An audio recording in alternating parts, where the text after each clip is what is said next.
Hey everybody, welcome back to the channel today. Yes, we are doing another sit down video. So if you're not familiar with the content over here, first and foremost, let me introduce you to my channel. My name is Regina. I do sit down videos about my life, my experiences. We do a lot of TikToks over here. We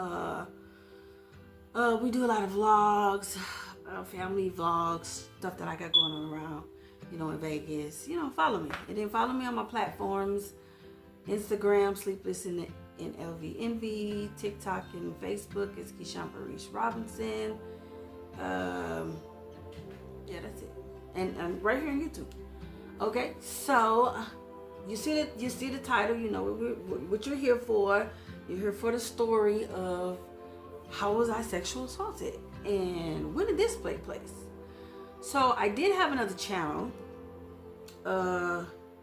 It was called Regina's World, and I loved that channel. I was having a pretty nice following over there, but I had to shut that page down because of what I was going through at the time in my life with the guy that I was dating. And he was very much stalking me and harassing me and etc. So, including on my YouTube channel. So I couldn't post anything, I couldn't say anything over there without him being over there. Even if I blocked him, he'll make another page just to find my information. So I shut that. It's actually still there. I just don't have access to it anymore. So I made a new channel. So help this channel first of all get to 500 so we can monetize. And by doing that, well, how do you do that? By hitting the subscribe button. Hit the button below. Help this channel become a monetized channel. Because I work very hard for you guys every single day. Putting up content whether I want to or not. I still do it. So, if you're interested in hearing this story, right now hit the subscribe button. And we're gonna get into this. We're gonna get into this video. Okay, so this happened. I want to say this happened in 2020. What is this, 26? It happened in 24. Yeah, I think this happened in 24.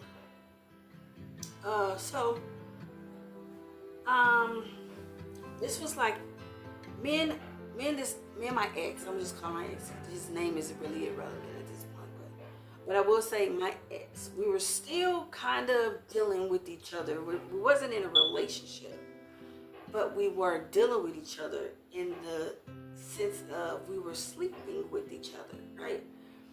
We wasn't physically together anymore because of our past, but we were.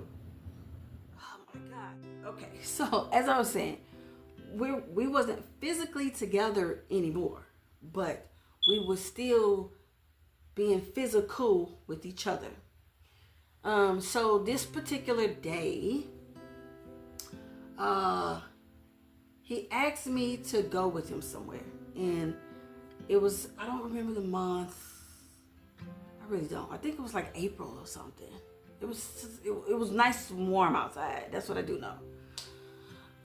So I was really reluctant in going because I knew what could happen when I am in the presence of him, because he's very much what is it? Mr. Jekyll, Mr. Hyde, Jekyll, Mr. Hyde, what, you know what I mean? The reference. He's very much that. So if you go to his house and you go into his house, well, for me, I'm speaking for me. I don't know for anybody else, but for me, if I went into his house, I had to pretty much prepare myself that I wasn't going to just leave, because he's not going to just let you leave. His door had like all these bolt locks on it. So once you enter into his home, you're at his mercy of when you get out of his home, when he wants you to leave. So I knew what I was dealing with. So I reluctantly agreed, but I said, I hang out with you outside. So there's no reason for me to go in your home, right? So he's like, well, what do you want to do? And I was like, well, you invited me. What do you want to do? You know, I'm like, you asked me to come and hang out with you because I guess you were bored or something. So eventually I was just like, I don't really want to go anywhere in particular at the moment. I said, well, let's just drive up the freeway and let's just go to Prim. So that's what we did. He drove up to Prim. Everything was cool going up to Prim. He had his weed, you know, he had his drink. We'll stop at a stop, because from Nevada, Las Vegas to Prim, I think it's probably like an hour or so up the freeway, up the 15 freeway. So it's not a long drive. It's just a nice drive if you want to get out of the city. So when we pulled over, we actually had a nice, we just had a nice little drive up the city. We pulled over at the gas station. This big old gas station. It was like, 30 pumps. We just pulled over in it. There was some light, he smoked some blunt. We actually had sex in the car because we was like pulled away, like in the distance. So we seen people. They knew we was there, but they didn't. I don't know if they really cared. I'm like, and then we drove like through the casinos. There's like 3 out there. I don't even think they're open anymore, but we drove through the casinos. We didn't go into any of them particularly. We were just, just vibing out in Prim. Eventually, we was coming back to the city, and he wanted to fuck again. And I was like, I'm cool. I'm a pretty adventurous girl, so I'm cool with having sex outdoors, but it just have to make sense. If I'm gonna have sex outdoors, you just can't pull up to anything and be like, I sit on his dick or suck it. No, it gotta make sense. I'm not trying to go to jail because you want to fuck or you want your dick sucked. Like, we're not doing it. So it gotta make sense if you want me to do it. So he pulled over. Where did he pull over first? I think it was like it was a shopping center. It was like where did he pull over? He pulled over somewhere. I think it was a gas station, another gas station. But where it was it wasn't a good location, right? So I was like, nah, I passed. I'm good. I was like, you know what? I'm actually good. I don't really want to do anything else. Like, I'm really good. I can go home now. Like, I hung out for a couple of hours. You saw my face, blah, blah, blah. So at this time, it was probably like midnight. So it was probably like 11:30 going on midnight.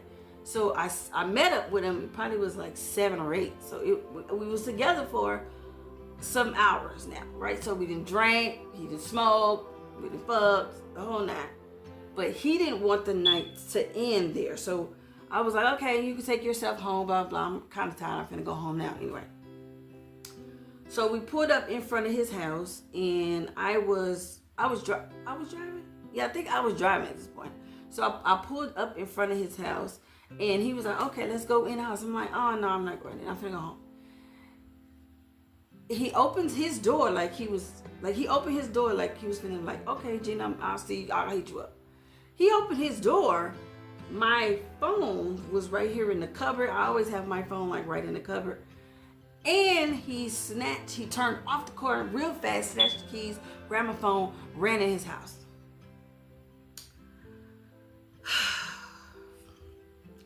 I knew this was finna be bad.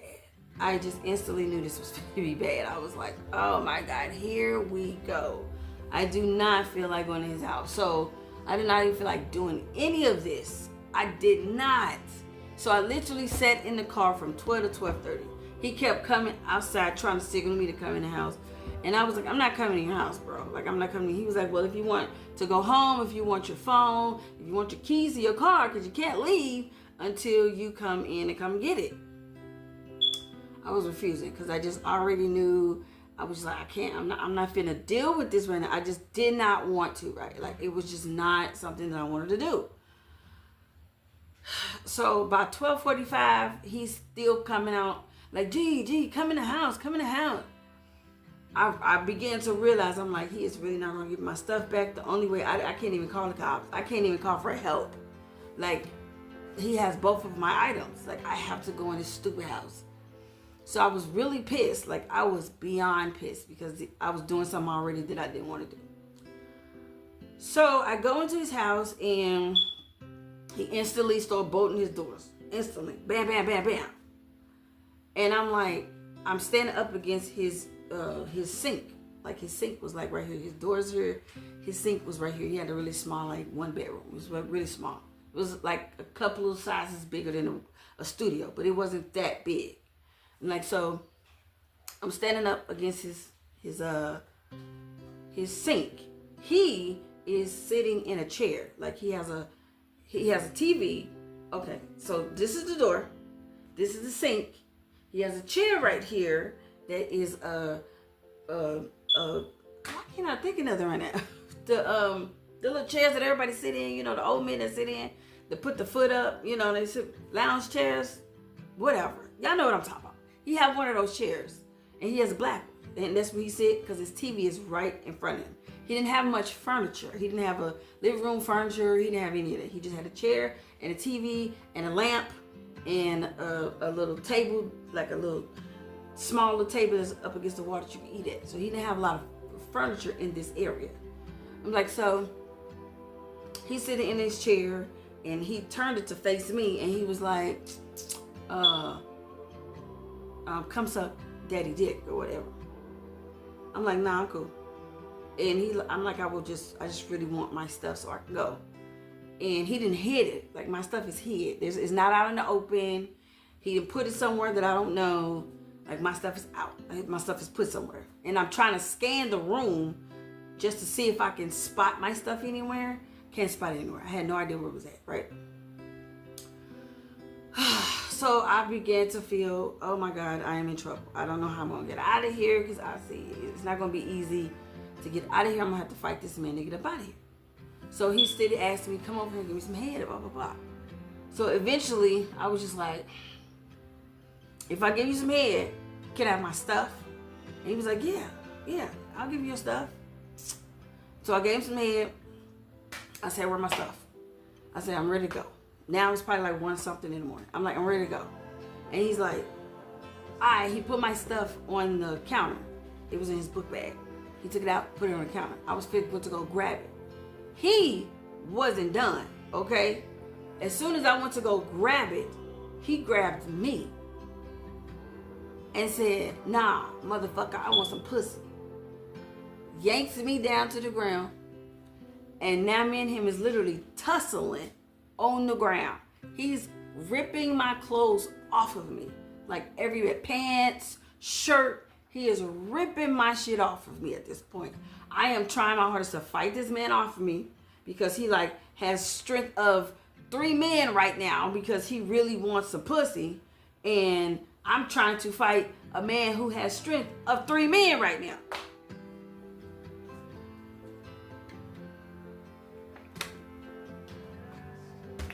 My saving grace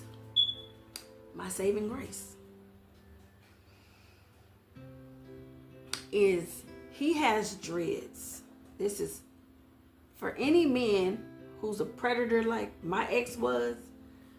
The worst thing you could do is have dreads because they're easily to be pulled. And if that's your real hair, it's gonna hurt. So he has dreads, long dreads, by the way.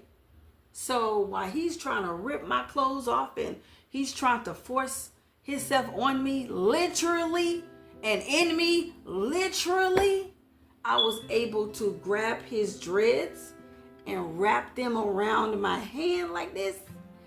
And I yanked the shit out of his hair. And his head did like this, and I didn't let them bitches go.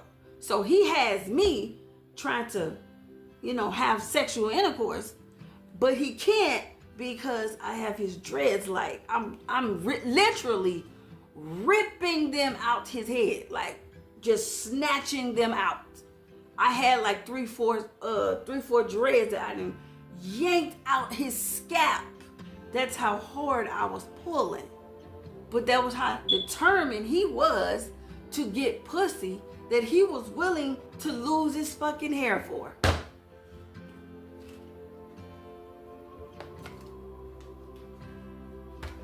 Eventually, it hurted too bad. So he was like, he did one of those, you let me go, then I let you go. I said, bitch, let me go. or you ain't gonna have you gonna have a fucking bald spot. Let me go. So he let me go. And then he went to the bathroom and look at his hair, right? And he literally, all this was gone. Like, it was gone. So he came back in there. He probably came back in to finish the job. But once he came back in, because he wasn't gone too long, remember? So once he came back in, at this moment, I didn't even think to grab, and I should have just grabbed my phone while he was in another room and grabbed my keys and ran out the door. But I don't know what happened. I don't know if I was in shock or I was trying to get my clothes. I was trying to get myself back together. Because he done ripped everything. Like, I'm really disheveled at this very moment. So before I can even get there, he comes back in here, probably trying to finish the job. So what I saw, I said, oh no, we're not finna do this again. He had a bottle of vodka on the counter, big old bottle. And one of those big old knives that your mama have in her kitchen. I had both of them. Once he walked in here, I grabbed both of them like this.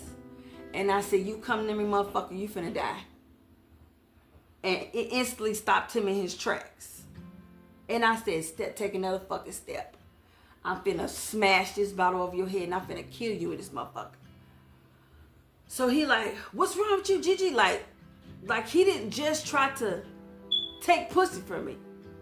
And he was like, and his response was, I don't know what you mad at. I done got pussy from you 100 times. Willingly. If I gave you pussy is one thing. You trying to take pussy that clearly don't belong to you is another. I said, let me the fuck out of here right now. It's going on 3-something in the morning at this point. I said, if you don't let me up out of here, I swear I'm finna kill you. And he felt that I was very serious. I went into rage. I was like, nigga, let me up out of here or we finna bang until one of us die. He was like, fine. If it's that fucking serious, he opened the door. I said, give me my shit. Put my shit in my hand and I'm out. You can have your shit back and I'm leaving. I said, we're not exchanging anything until I get outside. Because I don't trust your motherfucking ass. Under no circumstances. So I went outside. That's when we exchanged everything. I said, do not follow me, motherfucker. And I hopped in my car and I left. I was pissed. Crazy enough, even though this happened to me, I didn't report it initially. I actually told one of my good girlfriends at the time, and I couldn't put it in words because I knew it was bad what happened, but I've never been sexually assaulted before, so I didn't know how to explain what happened. I was like, I felt like he was really, he was trying to take pussy, but I was like, can he, I didn't know how to put it in words. It didn't become clear what exactly happened. Is when he did something else down the line and I had to go to the police. And then I was writing a lot of stuff. Do I have the police reports? I was writing a lot of stuff. I actually do. I'm gonna show you guys the police report of this actual incident. I had several things in this police report. And the lady at the window was like, whoa, wait a minute. You have like 3-4 different incidences in this one statement. She said, so I need you to write 3 to 4 different reports for each incident. And because I had just wrote a whole bunch of stuff. And she was like, no, these are all separate situations that he could be charged for different things. Domestic violence, sexual assault, destroying your property, stalking you, harassing you, blah, blah, blah. So it's different situations. So when it got to this one in specific, I didn't know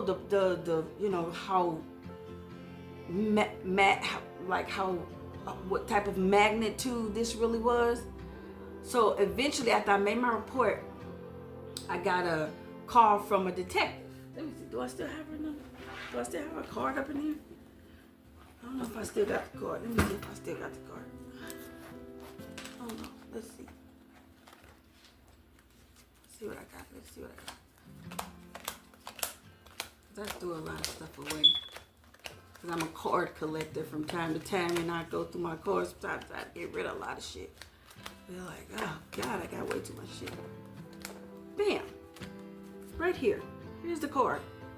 Las Vegas Metropolitan Police Department. Detective B. Tomaso. This was her card. This is what she gave me when I went to go meet her. So she called me. This detective right here, she actually called me. And she was like, she wanted me to come in. And it was in May.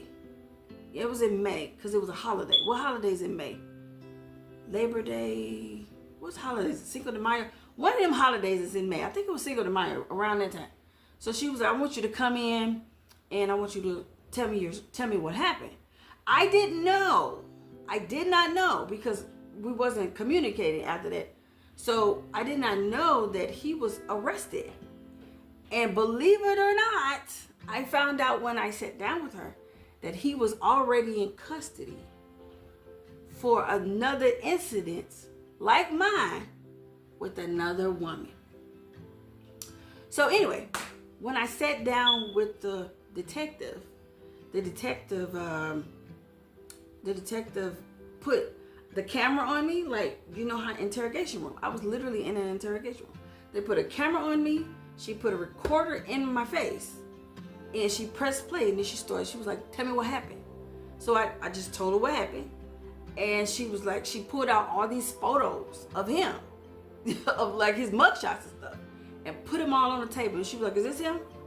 I was like, yeah. She said, okay, are we pressing charges? She was asking me these questions. If she would have told me first that he was in custody, because I didn't even know he was in custody. She was like, are we pressing charges? I said, I don't really know. I said, I preferably just want him to like just kind of leave me alone. And I think she was looking for me because she couldn't coerce me to say it.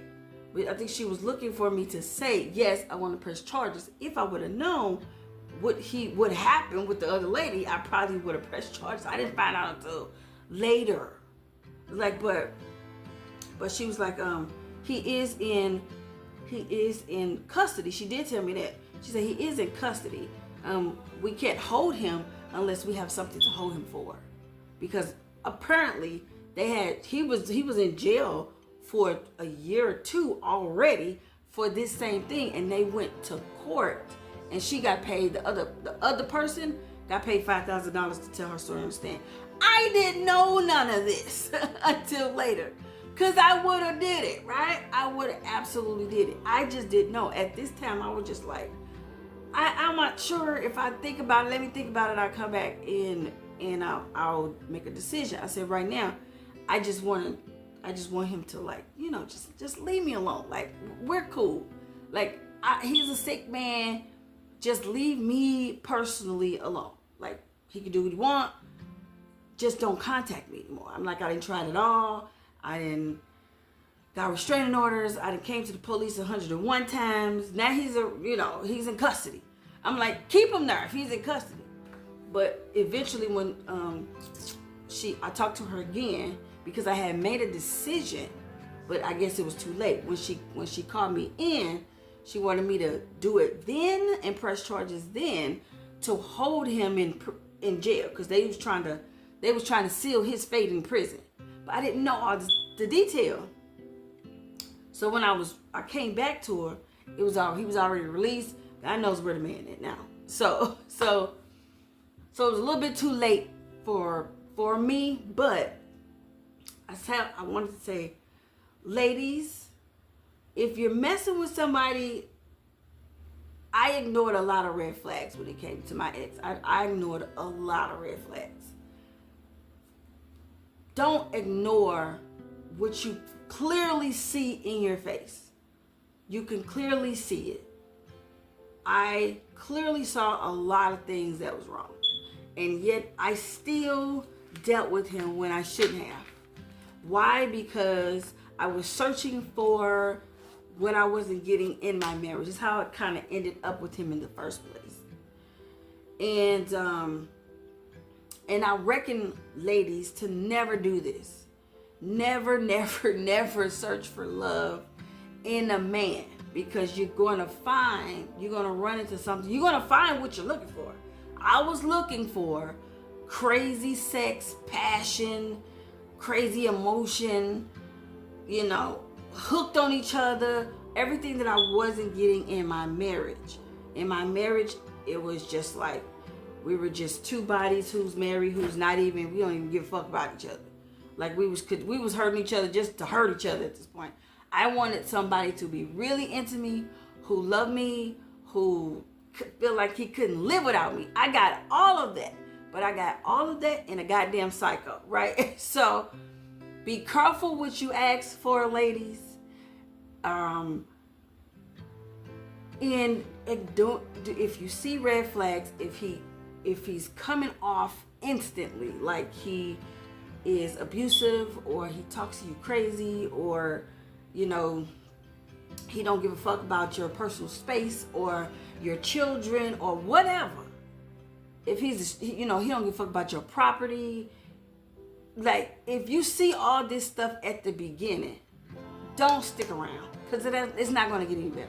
I stuck around like a dumbass, and it just got worse and worse and worse, and my life was changed forever, okay?